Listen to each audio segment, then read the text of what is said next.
Hello बच्चों, good morning. मैं सुदीप प्रसाद और हम सबों का channel physics classes by Sudeep sir में आप सभी लोगों का स्वागत है। तो आइए, हम लोग पढ़ रहे थे डाइपोल मोमेंट।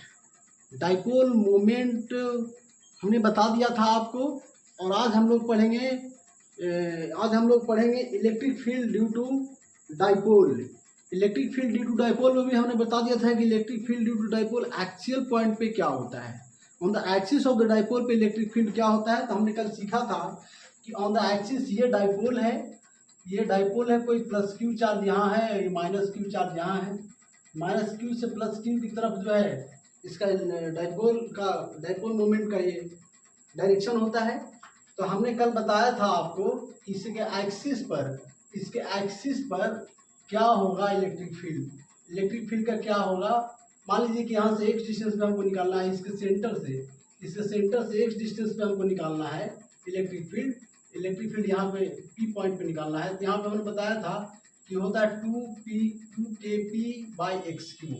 क्या होता है? इलेक्ट्रिक फील्ड 2kp/x3 होता है। ठीक है, तो ये तो हुआ एक्सियल पॉइंट पे। अब हम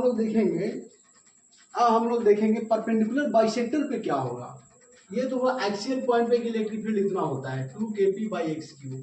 ठीक है, अब हम लोग देखेंगे electric field due to dipole on the perpendicular bisector. तो हम लोग लिखेंगे, हेडिंग लगाएंगे electric field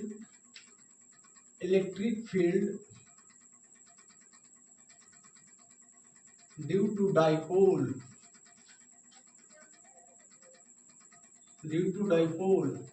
on perpendicular bisector of dipole.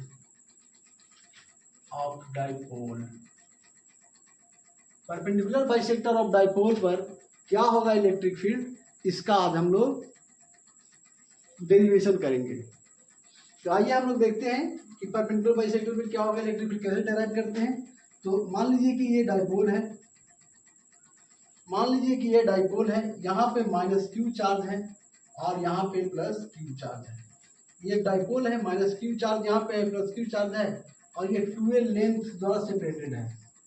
2l length द्वारा क्या है, ये सेपरेटेड है। इसका सेंटर ऑफ द डाइपोल ये होगा, इसका मिड में सेंटर ऑफ द डाइपोल होता है। ये सेंटर ऑफ द डाइपोल हो गया,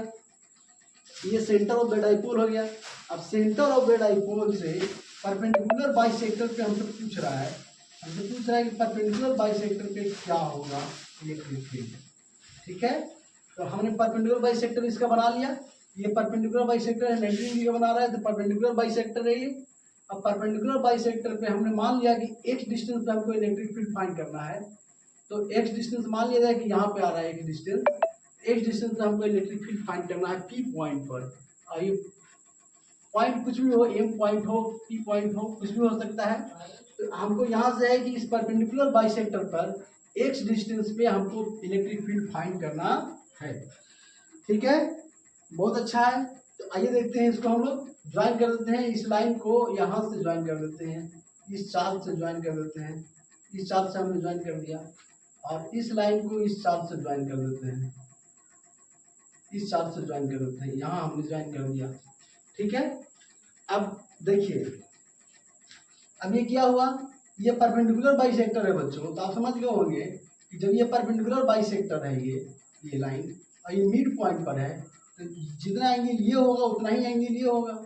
ये तो क्लियर है, क्योंकि ये जितना साइड, मान लीजिए कि ये M पॉइंट है, तो और ये A पॉइंट है और ये B पॉइंट है, तो MA इक्वल टू MB होगा। MA इक्वल टू क्या होगा, MB होगा। आइसोसेलेस ट्रायंगल बन गया। ये आइसोसेलेस ट्रायंगल के बेस पर के एंगल जो होते हैं इक्वल होते हैं, तो बेस का एंगल हमने क्या कर दिया, इक्वल कर दिया। अब देख लीजिए यहाँ पे, अब क्या होगा, इस चार्ज के चलते, माइनस क्यू चार्ज के चलते इलेक्ट्रिक फील्ड का डायरेक्शन कैसा होगा, इलेक्ट्रिक फील्ड का डायरेक्शन टुवर्ड्स होगा, टुवर्ड द चार्ज होगा, मतलब चार्ज की तरफ होगा, टुवर्ड द चार्ज होगा, चार्ज की तरफ होगा। तो इलेक्ट्रिक फील्ड का डायरेक्शन इधर हो गया। ये प्लस क्यू चार्ज है, तो प्लस क्यू चार्ज है, इसके चलते इलेक्ट्रिक फील्ड का डायरेक्शन किधर होगा, अवे होगा, चार्ज से अवे होता है, तो चार्ज से अवे हमने कर दिया। ठीक है, अब इसके पैरेलल लाइन हम यहाँ पे ड्रॉ कर देते हैं, बेस के पैरेलल लाइन ड्रॉ कर दिया हमने। अब देखिए ये एंगल थीटा है, अब देखिएगा यहाँ पे ये एंगल थीटा है बच्चों, या ये एंगल थीटा है, तो ये एंगल थीटा है तो ये पैरेलल लाइन है और ये स्लैंट लाइन ऐसे कट कर रही है।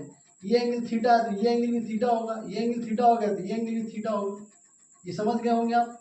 अच्छा, इस पैरेलल लाइन को, इस पैरेलल दो पैरेलल लाइन है, ये इसको आगे बढ़ाएंगे तो ये स्लैंट लाइन कट कर रही है, तो ये एंगल जितना होगा, ये एंगल जितना होगा, ये एंगल थीटा है, अगर ये एंगल थीटा है और ये एंगल थीटा है तो ये एंगल भी थीटा होगा। ठीक है, इतना आप समझ गए होंगे। हमने यह माना कि एक डाइपोल है, ए बी एक डाइपोल है जिसपे एक माइनस क्यू चार्ज रखा हुआ है, एक प्लस क्यू चार्ज रखा हुआ है। हमको इसके परपेंडिकुलर बाइसेक्टर पे इस पॉइंट पे x डिस्टेंस ऊपर जाकर के हमको इलेक्ट्रिक फील्ड निकालना है। तो हम ये देख लीजिए कि इलेक्ट्रिक फील्ड का माइनस क्यू चार्ज के चलते electric field toward the charge होगा और प्लस क्यू के चार्ज के चलते electric field away from the charge होता है, तो अवे फ्रॉम द चार्ज हमने डिनोट कर दिया। अब मान लीजिए कि इसके चलते इलेक्ट्रिक फील्ड यहाँ से यहाँ पे इलेक्ट्रिक फील्ड आ रहा है कुछ ई। चलिए देख लेते हैं क्या आता है इलेक्ट्रिक फील्ड। अब देखते हैं हम लोग इलेक्ट्रिक फील्ड क्या, इलेक्ट्रिक फील्ड का वैल्यू यहाँ पे क्या आता है। तो माइनस क्यू चार्ज है ये x डिस्टेंस है, ये 2l डिस्टेंस है, तो ये हाफ पर मिड पॉइंट पे है तो ये हो जाएगा l, ये डिस्टेंस हो जाएगा यहाँ से यहाँ तक l, और ये रेस्ट डिस्टेंस भी हो जाएगा इधर l हो जाएगा, ये डिस्टेंस भी समझ रहे होंगे कि l हो जाएगा।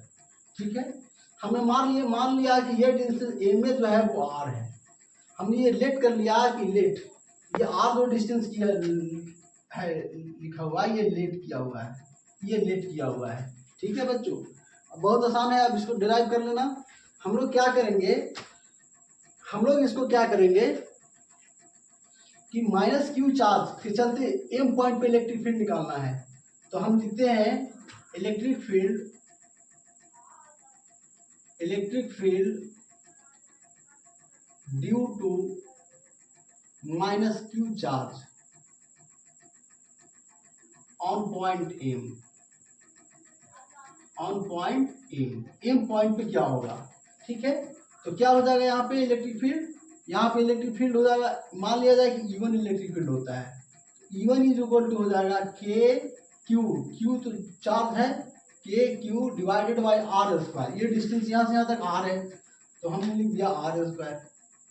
अब इसी को आगे हम लोग बढ़ा देंगे तो हो जाएगा के क्यू आर स्क्वायर है ये। आइए इस राइट एंगल ट्रायंगल को देखते हैं। अब हम लोग एम है, ये इस पॉइंट को हमने मान लिया के है, इस पॉइंट को मान लिया के, तो इस राइट एंगल ट्रायंगल में एम के एक राइट एंगल ट्रायंगल है। राइट एंगल ट्रायंगल में ये हाइपोटेनस है, ये बेस है, ये परपेंडिकुलर हो गया, तो आर स्क्वायर इक्वल टू क्या हम लिख सकते हैं, L square plus X square का होल स्क्वायर, तो इसको लिख सकते हैं L square plus X square का whole square. R square equal to हो गया L square plus X square का होल स्क्वायर हो गया। ठीक है बच्चों, आर स्क्वायर इक्वल टू हो गया X square plus L square. ये फॉर्मूला होता है R square is equal to X square plus, ये राइट एंगल ट्रायंगल है, ये राइट एंगल ट्रायंगल है, राइट एंगल ट्रायंगल में ये बेस है, ये परपेंडिकुलर है, ये हाइपोटेनस है, तो हाइपोटेनस का square is equal to P square plus B square होता है। ये फॉर्मूला आप लोग पढ़े होंगे, तो ये फॉर्मूला हमने अप्लाई किया है, यहाँ से आर स्क्वायर को लिखा है L square plus X square लिखा है। ठीक है, अब हम लोग क्या करेंगे कि E2 निकाल लेंगे। इस चार्ज के चलते हमने यहाँ पे इलेक्ट्रिक फील्ड निकाल दिया, अब इस चार्ज के चलते प्लस क्यू चार्ज के चलते भी यहाँ पे इलेक्ट्रिक फील्ड निकाल देंगे। ठीक है, तो लिखेंगे electric field due to plus Q charge, electric field due to plus Q charge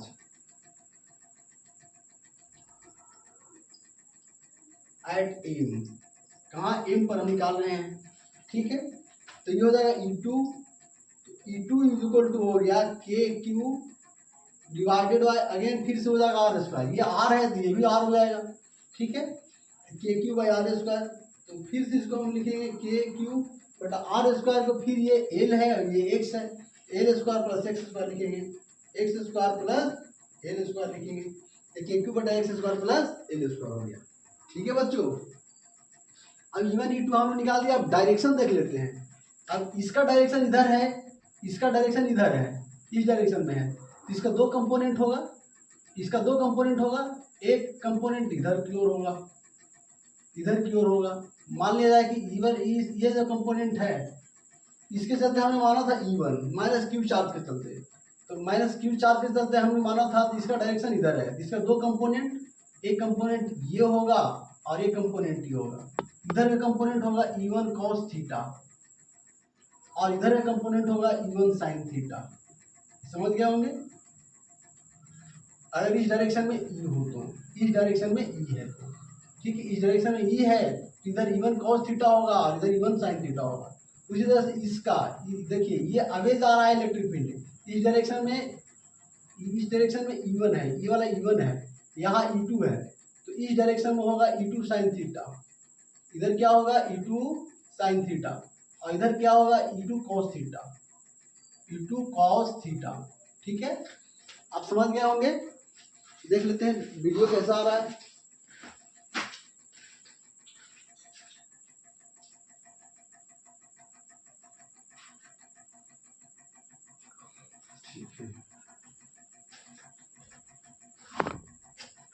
ठीक है, आप समझ गए होंगे।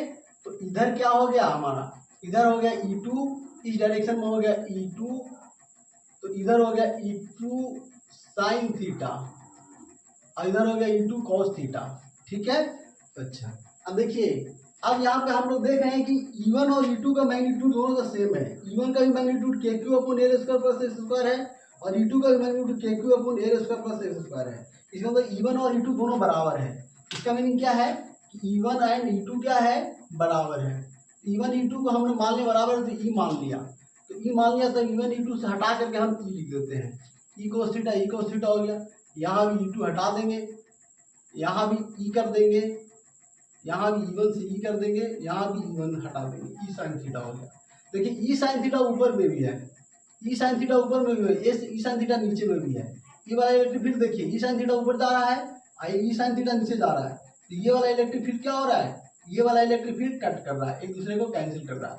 तो इलेक्ट्रिक फील्ड कैंसिल कर दिया, E sin थीटा वाला कंपोनेंट एक दूसरे को कैंसिल कर दिया, बच गया क्या हमारे पास, E cos थीटा और E cos थीटा बच गया, है ना। तो E cos थीटा और E cos थीटा जो हमारे पास बच गया, तो ये दोनों सेम डायरेक्शन में है, ये दोनों इलेक्ट्रिक फील्ड सेम डायरेक्शन में हो जाएगा। तो E नेट कितना हो जाएगा, यहाँ से E नेट हो जाएगा 2E cos थीटा, दोनों जुड़ जाएगा तो 2E cos थीटा हो गया। तो E नेट हम लिखेंगे अगर हम लोग electric field, net electric field, तो 2E cos थीटा हो गया, तो लिखेंगे 2 और E का वैल्यू हमने क्या लिखा था, KQ/X² है, तो KQ/X² हो गया इंटू cos थीटा। देखिए यहाँ पे अब फिर इस ट्रायंगल में आते हैं MAK में, तो cos थीटा इक्वल टू क्या होता है, cos थीटा इक्वल टू होता है आधार बाई कर्ण यानी बेस बाई हाइपोटेनस। तो बेस कितना हो गया, ये वाला बेस है L, है ना, आधार हो गया L, तो आधार लिख दिए L बटा आधार इस ट्रायंगल में, तो आधार हो गया L बटा कर्ण क्या है, R है, तो इसको लिख दिए आधार बाई कर्ण। cos थीटा को हमने वैल्यू लिख दिया आधार बाई कर्ण, तो इसको लिखेंगे अब 2KQ बटा X² + L², R है ये, तो R को हम लोग कितना लिखेंगे, R को हम लोग अगर लिखना चाहें तो ये R² बराबर X² + L² है, तो R को लिखेंगे तो X क्या हो जाएगा, X² + L² का पावर हाफ हो जाएगा बटा L यहाँ आ जाएगा। ठीक है, L यहाँ L के L लिख दिए, R को हमने लिखा X² + L² का पावर हाफ। क्यों ऐसा लिखा हमने, क्योंकि R² बराबर है X² + L², तो R इक्वल टू हो जाएगा अंडर रूट या इसी को हम लिखेंगे X² + L² की पावर हाफ, ऐसा लिख सकते हैं। तो हमने लिख दिया इसको, R को हमने उठा के वैल्यू पुट कर दिया X और L के टर्म में, ये हो गया। अब इसको हम लोग क्या करेंगे, 2KQ हो गया अपन X² + L² के हाफ हो गया, तो ये हाफ यहाँ से और एक यहाँ से 1.5 हो गया, इसको मतलब 3/2 हो गया, तो X² + L² की पावर 3/2 हो गया। ठीक है, अब इसको हम लोग क्या करते हैं कि अब x अगर बहुत ग्रेटर हो L से, या जानते L तो बहुत छोटा, 12 बहुत छोटा होता है डिस्टेंस, 12 डिस्टेंस जो Q और माइनस Q चार्ज के बीच में डिस्टेंस होता है बहुत स्मॉल डिस्टेंस होता है, तो L तो और भी स्मॉल हो जाएगा। तो यहाँ पर लिख देंगे L is very very less than X, L is very very less than X, L is very very less than X हो जाएगा। तो इसको हम लोग लिख सकते हैं ऐसे, then E net is equal to हो जाएगा 2KQ L छूट रहा था, L यहाँ लिख देते हैं 2K, इसको और अरेंज कर लेते हैं हम लोग, तो K यहाँ लिखते हैं, Q यहाँ लिखते हैं और 2L यहाँ लिखते हैं, बटा X, L जो है से बहुत बहुत स्मॉल है तो L को 0 हम लोग कर सकते हैं, एक्स स्क्वायर है, एक्स स्क्वायर पावर 3/2, स्क्वायर से ये कैंसिल होगा, स्क्वायर से ये वाला 2 कैंसिल होगा तो बचेगा एक्स क्यूब, यहाँ से क्या बच जाएगा हमारा एक्स क्यूब बच जाएगा, तो इसको लिख देंगे एक्स क्यूब। ठीक है, तो ये हमारा हो गया कितना, ये हमारा K हो गया Q इंटू 2L, कि हमने बताया था फार्मूला कि P का फार्मूला क्या होता है, डाइपोल मोमेंट का फार्मूला क्या होता है, डाइपोल मोमेंट का फार्मूला होता है चार्ज इंटू चार्ज के बीच में डिस्टेंस, तो चार्ज के बीच में डिस्टेंस जहाँ हमारा 12 है, Q इंटू 12 P हो जाएगा, तो इसको लिख देंगे KP बटा एक्स क्यूब, KP बटा एक्स क्यूब, ये हमारा आ गया KP बटा एक्स क्यूब, है ना। तो इसको हम लोग आगे बढ़ा कैसे लिखते हैं, तो इसको लिख सकते हैं KP बटा एक्स क्यूब। तो हमारा ई नेट कितना आ गया, हमारा ई नेट आ गया हमारा KP बटा एक्स क्यूब बटा एक्स क्यूब, तो ये हमारा ई नेट आ गया बच्चों। ठीक है, अब समझ गए होंगे कि परपेंडिकुलर बाइसेक्टर पे कैसे हम लोग इलेक्ट्रिक फील्ड फाइंड करते हैं या करेंगे। ठीक है, इस क्वेश्चन को भी आप लोग समझ गए। अब हम लोग आगे बढ़ते हैं और आगे बढ़ते हैं कि जब ये पॉइंट, ये एम पॉइंट कहीं पर भी हो, ये एम पॉइंट कहीं पर भी हो, परपेंडिकुलर बाइसेक्टर पे ना हो और ये एक्सियल पॉइंट पर एक्सिस पर भी नहीं हो, इसके एक्सिस पर भी नहीं हो, है ना, एक्सियल पॉइंट पर भी नहीं हो, परपेंडिकुलर बाइसेक्टर पर भी नहीं हो, कहीं दूसरे तीसरे जगह हो, तो वहां पे इलेक्ट्रिक फील्ड का वैल्यू क्या होगा, तो उसके लिए हम लोग देख लेते हैं। अब तो इसको हम लोग मिटा रहे हैं, अब हम आप समझ गए होंगे, आप लिख लिए होंगे, इसको अब मिटा रहे हैं हम।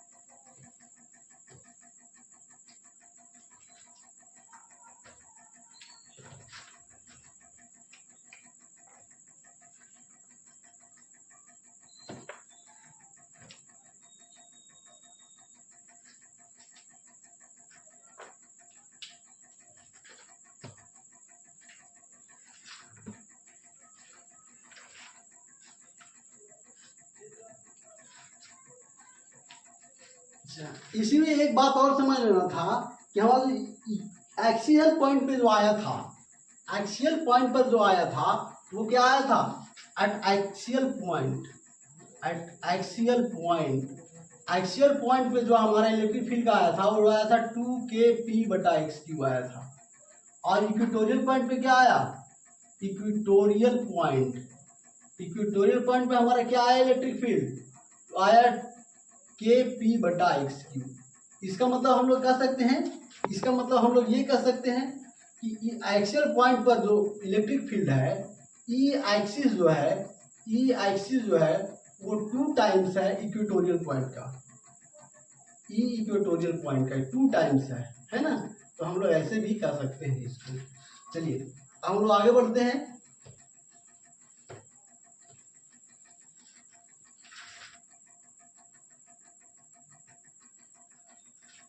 अब electric field due to dipole at any point, अब हेडिंग लगा रहे हैं हम लोग, electric field due to dipole at any point,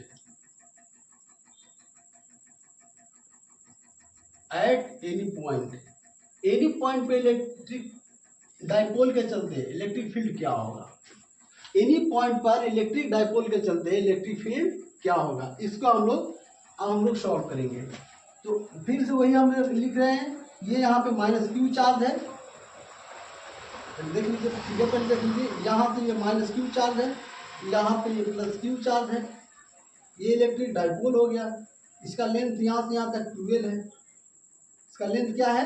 12 है। 12 लेंथ होता ही, हम लोग मानते ही हैं 12, है ना। ये इसका सेंटर है, इस सेंटर ऑफ द डाइपोल है। अब देखिए कि डाइपोल मोमेंट का डायरेक्शन क्या था? ऐसे था P, माइनस क्यू से प्लस क्यू चार्ज की तरफ डाइपोल मोमेंट का डायरेक्शन होता है ऐसे, ठीक है। अब कोई पॉइंट है हमको यहाँ पर, कोई पॉइंट है हमको यहाँ पर। अब यहाँ पर, यहाँ इस पॉइंट से हमको निकालना है, इस पॉइंट से, इस पॉइंट पर निकालना है कि इस डाइपोल के चलते इलेक्ट्रिक फील्ड क्या होगा। तो यहाँ से इसको हम लोग मिला दिए, यहाँ से क्या किया हम लोग, इसको मिला दिए, मीट कर दिए। अब ये एंगल बनाया हमारा थीटा, समझिएगा इसको अच्छी तरह से। ये एंगल हमारा बनाया थीटा, ये पॉइंट जो था से यह सेंटर से मिलाया, तो ये एंगल क्या बनाया हमारा, ये एंगल हमारा बनाया थीटा, ठीक है बच्चों। तो ये एंगल हमारा थीटा बनाया। तो आप देखिए यहाँ पे, तो यहाँ पे ये पॉइंट इधर, इधर जो है इस डायरेक्शन में P है, ये यहाँ पे एंगल है थीटा, ठीक है। तो इसके परपेंडिकुलर बाइसेक्टर, इसके परपेंडिकुलर लाइन अगर खींचेंगे हम लोग तो कुछ इस तरह से लाइन जाएगा, इस तरह से जाएगा, ऐसे होगा, ठीक है। तो हमने क्या कर रहे हैं, हमारा मकसद ये है कि P को दो कंपोनेंट में तोड़ देना। एक P इस डायरेक्शन में है, तो इस डायरेक्शन में क्या होगा, ये एंगल थीटा है, तो इस डायरेक्शन में क्या होगा, P cos थीटा होगा। इस डायरेक्शन में क्या होगा, P cos थीटा होगा, है ना। और इस डायरेक्शन में क्या हो जाएगा, P sin थीटा हो जाएगा। इस डायरेक्शन में क्या हो जाएगा, P sin थीटा हो जाएगा। फिर आइए देखते हैं इसको, यहाँ पे समझते हैं हम लोग एक लाइन ऐसे है, एक लाइन ऐसे है, ठीक है। अब यहाँ से एक लाइन ऐसे गया हुआ है, एक लाइन ऐसे गया हुआ है, तो ये एंगल थीटा है हमारा, और ये वाला है मान लीजिए P, ये वाला क्या है, P है। तो इस P को दो कंपोनेंट में ब्रेक करेंगे तो इधर क्या होगा, P cos थीटा होगा, और इधर क्या होगा, P sin थीटा होगा। अब इसी को ऐसे झुका दिए हैं, इसी को ऐसे झुका दिए हैं, यहाँ पे हम झुका दिए हैं ऐसे, ठीक है।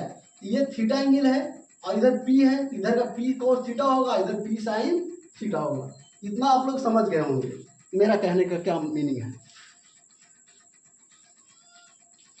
देखो कैसा है, ठीक आ रहा है, ठीक है, ठीक है, ठीक है बच्चों। अब हमने P को दो कंपोनेंट में ब्रेक किया, दो कंपोनेंट में ब्रेक किया है, इधर P cos थीटा है, इधर P sin थीटा है, ठीक है। अब कुछ नहीं करना है बच्चे, अब हम निकालेंगे, अब हम लोग निकाल लेंगे इस डायरेक्शन में, यहाँ पे इस P cos थीटा के लिए ये वाला पॉइंट जो है वो कैसा पॉइंट है, एक्सियल पॉइंट बन रहा है। जरा देख ध्यान दीजिएगा, ये मान लीजिए कि M पॉइंट है, हमको M पॉइंट पे इलेक्ट्रिक फील्ड फाइंड करना है। हमको फाइंड करना था क्या, M पॉइंट पे इलेक्ट्रिक फील्ड फाइंड करना है। और ये M पॉइंट जो है यहाँ पे थीटा एंगल बना रहा था इलेक्ट्रिक डाइपोल से, ठीक है। M पॉइंट पे हमको इलेक्ट्रिक फील्ड फाइंड करना है। तो P cos थीटा के लिए ये वाला पॉइंट क्या हो गया, एक्सियल पॉइंट हो गया। P cos थीटा के लिए, P के लिए ये एंगल पे है, लेकिन P cos थीटा के लिए तो एक्सियल पॉइंट पे हो गया ये, है ना। तो एक्सियल पॉइंट का हम लोग लिख लेंगे फार्मूला, तो लिखेंगे for P cos theta, for P cos theta.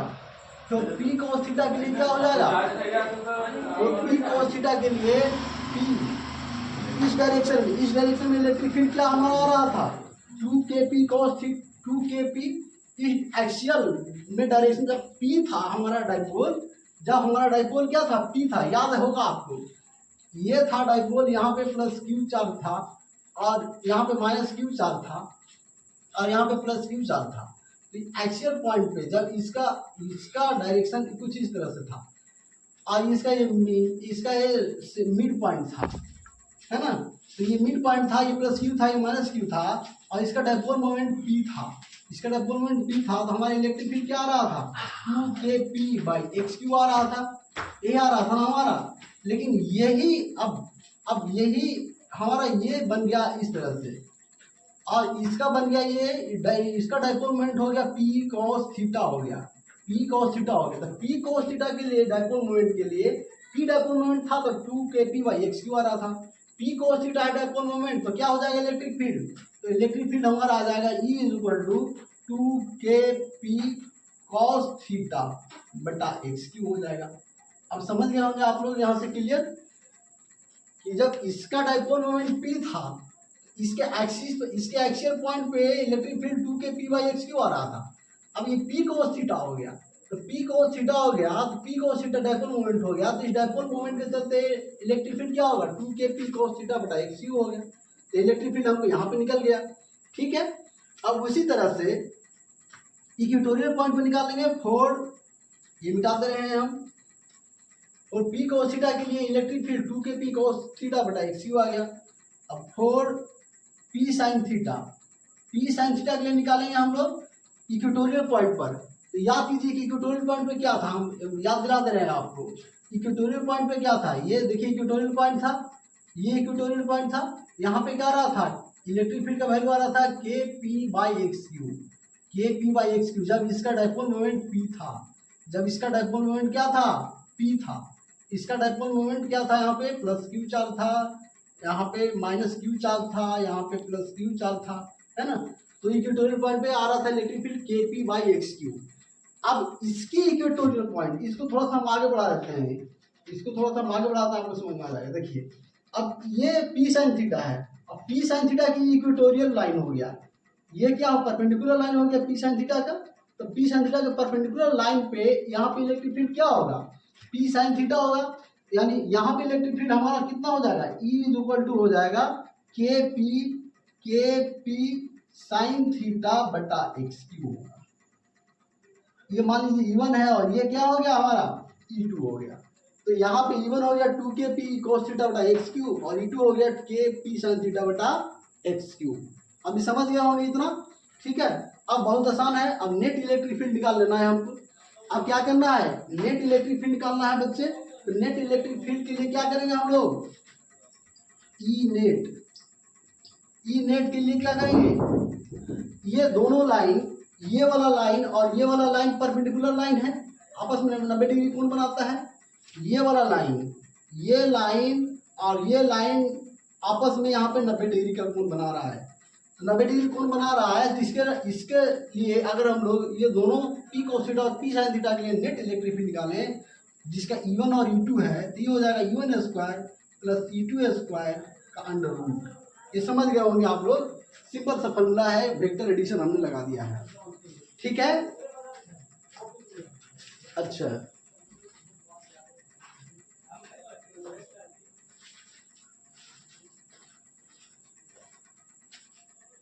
अब हम लोग आगे देख लेते हैं।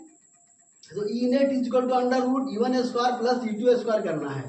तो E1² + E2² कर देते हैं हम लोग। E1 2kp cos थीटा बटा x³ है, तो 2kp cos थीटा बटा x³ का होल स्क्वायर, प्लस E2 है kp sin थीटा बटा x³, तो kp sin थीटा बटा x³ का होल स्क्वायर, और इन सब का √, इन सब का √, हमने कर दिया। अब इसको इतना हम लिख सकते हैं, देखिए क्या क्या कॉमन है हमारा। तो 2 कॉमन है, 2 कॉमन नहीं है, k कॉमन है, p कॉमन है, और बटा x³ कॉमन है। तो यहाँ से हम kp बटा x³ हम लोग बाहर कर लेते हैं। अंदर में क्या बच जाएगा, kp बटा x³ कॉमन लिया तो 2 cos थीटा बच जाएगा, का होल स्क्वायर हो जाएगा, 2 cos थीटा का होल स्क्वायर। तो यानी इसका स्क्वायर होल स्क्वायर करेंगे तो कितना, 2 to the 4, और cos theta 4 cos square theta हो गया। ठीक है, और प्लस यहाँ से क्या होगा, kp तो बाहर आ गया है, kp बटा x³, यहाँ साइन थीटा है तो इसकी हो जाएगा साइन स्क्वायर थीटा हो जाएगा। ठीक है बच्चों, अब यहाँ से हम ऊपर वाला मिटा रहे हैं, ऊपर में कैलकुलेशन करके आपको दिखाते हैं। तो हमारा आ गया kp बटा x³ आ गया, और इधर हो गया √4 cos square theta plus sine square theta, तो इसको लिख सकते हैं kp बटा x³ √4 cos थीटा को हम लिख सकते हैं 3 cos square theta plus cos square theta plus sine square theta, ऐसा हम लोग लिख सकते हैं। तो ये हो गया kp बटा x³ √, हो गया 3 cos स्क्वायर थीटा प्लस ये cos square theta plus sine square theta क्या हो जाएगा, 1 हो जाएगा।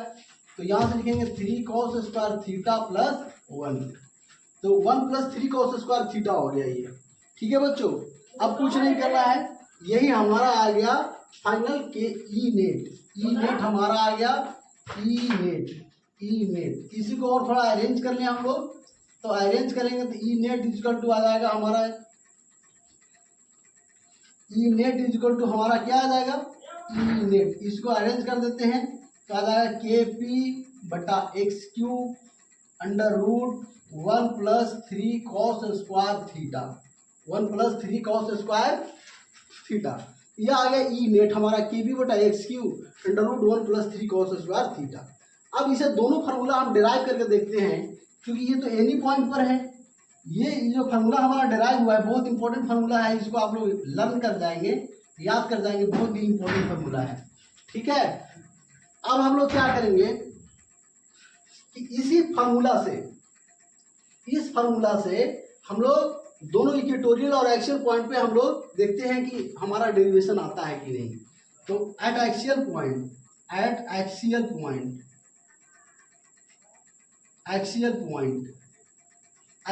पे थीटा इक्वल टू क्या हो जाएगा, ये एक्सियल पॉइंट, ये वाला ये एक्सिस है, इसका ये वाला एक्सिस है, तो थीटा इक्वल टू क्या हो जाएगा, 0 हो जाएगा। तो at axial point theta equal to क्या हो गया, 0 हो गया। तो ई नेट कितना आ रहा है यहाँ पे, ई नेट हमारा आ रहा है के पी बटा X cube 1 + 3 cos square theta, 1 + 3 cos square, cos 0 1 होता है, 1 + 3।